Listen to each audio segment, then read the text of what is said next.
Kali di Kompas Petang kami masih membicarakan terkait dengan aktivis 1998 yang memprotes kenaikan harga bahan bakar minyak jenis Pertamax, tapi dijelaskan tadi sebelumnya oleh staf khusus Menteri BUMN bahwa kenaikan harga Pertamax justru ditujukan oleh pemerintah, tujuannya adalah untuk memberikan keadilan kepada masyarakat kelas menengah ke bawah dengan menggunakan Pertalite dan mencabut subsidi dari Pertamax. Pak Ubed, silakan jawaban Anda. Pertama, bahwa Presiden mengatakan kenaikan BBM tidak bisa dihindari. Ya. Bukan hanya Pertamax, ya. Dan itu kemudian direspon oleh Pak Luhut, memungkinkan juga Pertalite akan naik. Itu nggak bisa dibohongi. Ya, yang kedua, kesalahan terbesar rezim saat ini, dan itu Pak Arya ada di dalam, saya sayangkan sebagai aktivis nggak bisa memandu arah dan narasi kekuasaan kepada publik, karena Presiden sampai marah di rapat kabinet bahwa kenaikan harga BBM tidak dijelaskan oleh menteri di hadapan publik. Itu kan memalukan. Jadi argumen itu menjadi sangat penting dijelaskan kepada publik. Apalagi kemudian menjadi liar sampai Menteri Luhut bilang memungkinkan juga Pertalite akan naik. Itu kan menunjukkan kegagalan komunikasi publik penguasa yang tidak memiliki empati kepada rakyat. Dan kalimat ini diucapkan oleh Presiden Jokowi. Itu kan sangat memalukan. Dan di tengah rakyat, dan perlu diketahui Mas Arya, bahwa dalam struktur ekonomi kita, sumbangan kelas menengah kepada negara juga besar. Dan kami 98 tidak hanya membela mereka yang menggunakan Pertamax, tapi juga kami membela terkait dengan harga minyak goreng yang naik dan sempat langka dan lain-lain. Itu juga ulah dari kekuasaan yang lemah relasinya dengan oligarki misalnya. Jadi jangan katakan bahwa kami hanya menolak kenaikan Pertamax, tapi kami juga membela rakyat bahwa harga minyak goreng yang tidak adil dan tidak mempertimbangkan kondisi rakyat itu juga kekeliruan dari pemerintah. Jadi salah besar kalau Pak Arya dan yang lain mengatakan bahwa kami 98 membela kelas menengah. Tidak hanya itu, kami memahami bahwa kelas menengah juga terdampak. Dan perlu dipahami, ekonomi Indonesia juga dibantu banyak oleh kelas menengah. Jangan menyampingkan kelas menengah. Baik. Itu catatan Pak Arya. Oke, soal komunikasi yang dikritik oleh Pak Ubedillah terkait kenaikan harga Pertamax ini. Kondisinya sebenarnya gimana sih Pak Arya sampai harus naik harga Pertamax ini? Mbak, di seluruh dunia lihat harga sekarang berapa? Harga kita itu sekarang harga ekonomi 16.000 Mbak. Sekarang saja Pertamax disubsidi oleh Pertamina 3.500. Ya, disubsidi oleh Pertamina 3.500 karena harganya 16.000. Di Amerika naik, di semua negara naik, hampir semua negara. Kita nggak boleh pungkiri, lihatlah dunia situasinya. Ya, lihatlah situasi kondisi dunia, itu nggak bisa kita pungkiri. Itu satu. Risiko kalau tidak naik? Apanya, Mak? Risiko kalau tidak naik? Loh, itu akan membuat kerugian di Pertamina dong, di BUMN-nya dan di negara juga dong. Siapa yang nahan? Nggak bisa gitu. Ya, satu. Di semua negara itu berlaku kok. Kecuali di Indonesia, itu hanya di Indonesia gonjang-ganjingnya. Ya, dan saya juga nggak mau dikatakan ini 98 karena udahlah 98 tersendiri lagi. Kita juga punya 98 tersendiri lagi. Jadi beda-beda lah. Jangan pukul rata 98-nya gitu ya. Jadi faktanya adalah yang naik itu adalah Pertamax. Faktanya. Jadi kalau memang Mas Ubedillah dan kawan-kawan misalnya terganggu, ada Pertalite kok yang disubsidi oleh negara.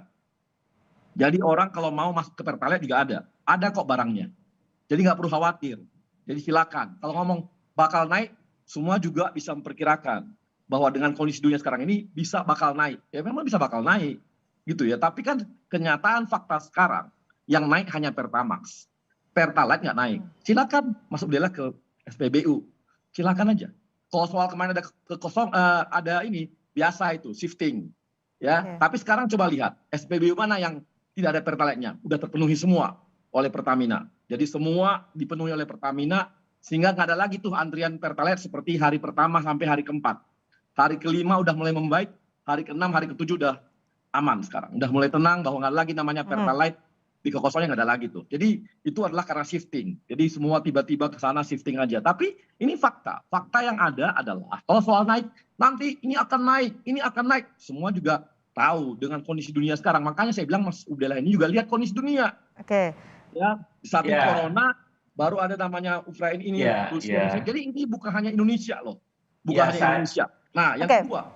yang kedua, nah mengenai minyak goreng. Nah, mengenai minyak goreng itu pemerintah juga sudah menyiapkan namanya BLT untuk orang miskin. Ya, BLT-nya 300.000, sedikit enggak. Untuk kebutuhan minyak goreng, Mbak, sekarang ini itu minyak goreng kebutuhan keluarga itu sekitar 3 liter per keluarganya. Kalau ada disparitasnya, sekarang ini antara yang normal dulu sama yang sekarang, mungkin sekitar 7.000. Berarti apa? Kebutuhan rumah tangga itu 21.000 yang disubsidi oleh pemerintah dengan 300.000-nya. Itu artinya bisa berbulan-bulan tuh dipenuhi kebutuhan minyak gorengnya untuk rakyat miskin. Ya, untuk rakyat miskin ini. Ya, Karena yang Baik. perlu kita topang ini adalah rakyat miskin. masanya, Ya, tapi Oke. kalau misalnya Bung Ya. Abdillah, Baik. ya, Bung Abdillah itu ya gantian butuh kan minyak ini. goreng yang disubsidi juga, boleh juga mendaftar. Pak Biar dapat Ubedillah. juga, Ya, biar gantian. bisa Ini juga dapat yang Pak Arya selalu menyerangnya personal itu. Pak Ubedillah, silakan. Keliru ya, jadi saya kira salah besar. Pertama, kalau Pak Arya mengatakan bahwa saya tidak memahami kondisi dunia, saya update tentang kondisi dunia. Justru karena saya melihat kondisi dunia, kita berpihak pada rakyat. Ya. Di antaranya adalah agar pemerintah tidak membuat kebijakan yang justru merugikan rakyat. Meskipun tujuannya untuk mengurangi kerugian negara Ya, lebih besar, Pak Ubedillah. Yang kedua, jangan hanya membandingkan satu negara, tapi ada beberapa negara yang justru harga BBM-nya di bawah Indonesia. Pak Arya perlu cek tuh. Ada beberapa negara, di antaranya ada misalnya Malaysia misalnya. Nanti bisa dicek. Ya. Oke. Ya, bisa cek. Kemudian Disubsidi nggak, Mas? yang Disubsidi. kedua, iya maksud saya itu bukan persoalan subsidi dan tidak subsidi, itu soal tata kelola negara yang sangat tidak berpihak pada rakyat dalam pengelolaan BBM. Itu poinnya. Yang kedua, bahwa kalau kemudian Mas Arya bilang yang kemudian naik itu, yaitu logika umum, pasti yang lain akan naik. Itu justru narasi yang tidak etik dan tidak empati pada rakyat. Karena pasti ada konsekuensi dampaknya pada ekonomi masyarakat kecil. Apalagi misalnya Pak Luhut sudah bicara memungkinkan Pertalite naik. Jadi itu menteri loh. Jadi nggak bisa membantah Mas Arya, itu datanya, itu narasi kekuasaan. Meskipun tadi disebutkan oleh Pak Arya ada risiko kerugian negara yang lebih besar kalau tidak disubsidi, kalau tidak dinaikkan. Ya, saya kira itu persoalan manajemen saja sebetulnya. Persoalan keberpihakan pemerintah, apakah berpihak kepada oligarki atau berpihak kepada rakyat, termasuk soal minyak goreng. Itu kan keberpihakannya kepada oligarki sangat kentara. Ini memang terlalu mengabaikan hati nurani rakyat. Saya kira beberapa kebijakan pemerintah, termasuk misalnya soal batu bara. Ini kan juga menterinya di bawah menteri. Minyak goreng ada BLT, Pak Ubedillah, 300.000 per 3 bulan. Untuk 3 bulan. BLT itu tidak membantu masyarakat secara sistemik dalam soal kondisi saat ini. Jadi kan aneh, perkaranya di oligarki, yang kemudian pemerintah yang beban jadi pemerintah membantu rakyat. Oligarki kemana? Siapa yang mendapat keuntungan dari kenaikan harga minyak goreng yang 2 kali lipat itu? Itu kan luar biasa. Jadi pemerintah kalah oleh oligarki, tetapi mau membuat rakyat menderita dan mau mengambil uang APBN yang dari pajak rakyat untuk bantu rakyat. Harusnya oligarki. Saya mau beritahu loh nih. Ya, silakan. Ketika hampir ratusan negara dunia mengalami kenaikan harga, ada 1-2 negara yang berbeda. Ya, satu dulu nih ya. Secara statistik, karena kan belajar statistik ya, kalau mudah-mudahan belajar statistik dulu, maka itu data diabaikan. Ya, kalau belajar statistik, janganlah kita mengambil satu contoh dua negara, sementara keseluruhan negara di dunia itu berbeda. Satu. Ya, yang kedua, tadi belum dipersilakan Mbak Sarah sebentar bicara dulu, Bos. Aku ngomong dulu. Karena tadi Mbak Jangan Roser dulu. Oke, silakan ditanggapi Pak Arya dulu. Saya berikan kesempatan Pak Arya. Jadi, ya, saya belum selesai dulu. Nah, mekanisme yang kedua. Karena tadi bukan dipersilakan. Saya belum selesai nih ngomong, Bos. Ya, Pak Arya silakan. Saya nggak ada ganggu ya. Yang kedua, di Malaysia itu ada subsidi, di mana subsidinya akan memasukkan yang mana pajaknya itu besarnya bukan main, melebihi pajaknya kita. Melebihi pajaknya kita, pajak PPH mereka, baik itu orang dan badan, itu besarnya bedanya bukan main. Nah, pajak subsidi inilah yang berbeda nutupin itu gitu. Nutupin subsidi itu. Jadi jangan dilihat cuma parsial saja. Oke. Ya, parsial saja. Ya, Makanya kalau Malaysia agak Baik. berbeda. Kalau Karena perkaranya- statistiknya gini ya, belum selesai bos. Belum selesai saya. Ini hostnya mau silakan saya. Belum Saya sudah selesai silakan saya. Pak Arya, silakan Pak Arya. Pak Arya Belum berdaulat, selesai. nanti akan berikan kesempatan untuk Pak Makanya saya Ubed. katakan tadi, ketika di hampir seluruh dunia, negara, baik bahkan Uni Emirat Arab saja pun, Oke. itu adalah eksportir minyak saja, dia saja mengambangkan BBM-nya, tidak mensubsidi rakyatnya. Ya, jadi biar kita tahu Oke. nih. Jadi hampir semua. Jadi jangan diambil comot satu langsung ngambil. Pak Arya, waktu kita hampir habis. Jadi untuk demo 11 April besok, apa komentar Anda? Ya, saya gini, kalau demo sih silakan saja. Namanya juga orang demo kan berhak gitu ya. Tapi yang pasti lihatlah substansinya apa. Kayak tadi BBM dipelintir, Pertamax Oh, untuk nggak rakyat, dipelintir itu.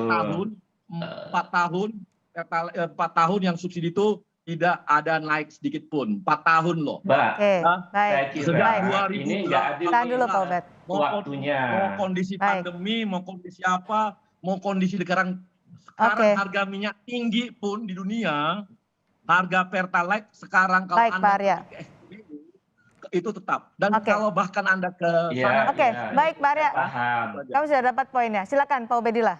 Saya Singkat saja. memahami itu. Kami punya waktu Saya- sangat sempit. Saya paham tentang perkembangan dunia itu. Jadi itu yang saya sebut tidak konsisten. Oke. Di saat minyak dunia tahun 2020 harganya Singkat saja ya Pak Ubedillah, kita tapi sangat sempit harga waktunya. BBM turun.